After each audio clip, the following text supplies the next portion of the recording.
No one knows what the future will bring, or do they? Daybreak Field reporter Dick Wolfsey has a guest this morning who keeps that debate going. Good morning, Dick. My astrologer just hit me.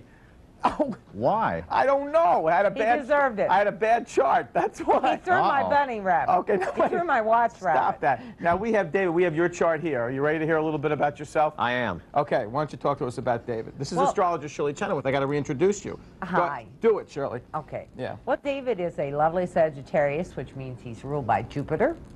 And that means that is his wife's name Jupiter? Yes, I think so. David, this is a marvelous year for you. It's going to get better. It's kind of slowed down.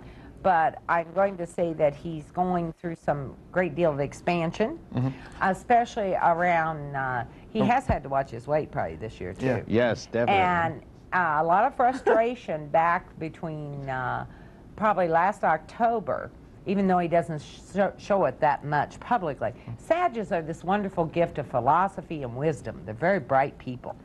And very, very enthusiastic, and we can tell by looking at him. Isn't he? He's nice looking, and look at those eyes. Yeah. See, he's got those real scorpionic, Scorpionic? Yeah. Well, he's got intense eyes, Yeah. you know.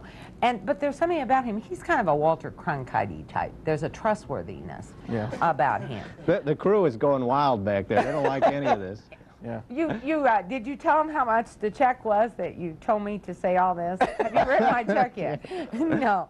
Okay. He is marvelous, and I do feel like he is in an expansion period. He has to be careful, though. He could get into mortgages, or he might be a little over-optimistic this year, so he might want to kind of cool it a little up until after August, because he might buy a house that ends up costing him more than he means the money to. pit, David.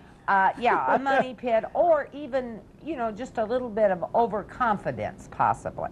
But it looks to me like he's just going to go gangbusters. I hope we can keep him in this market, because he has a very fantastic chart. Okay, if not this could market, you write a letter to management and mention all this to them? Yeah, could you send this directly to management? Yeah. Yeah.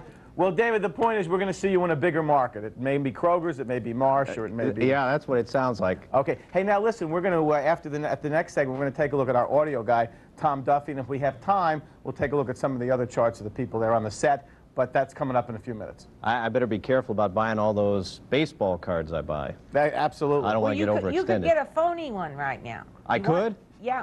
You want to be careful. Believe it or not, they even forge those things. You know, that I know, you're right. And I would be real careful about that. I had someone who collects those type things.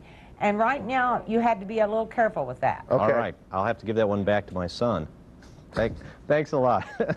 If you go to immediate care centers, stay close. We'll have a report that says those centers aren't making the grade. Next in our health segment.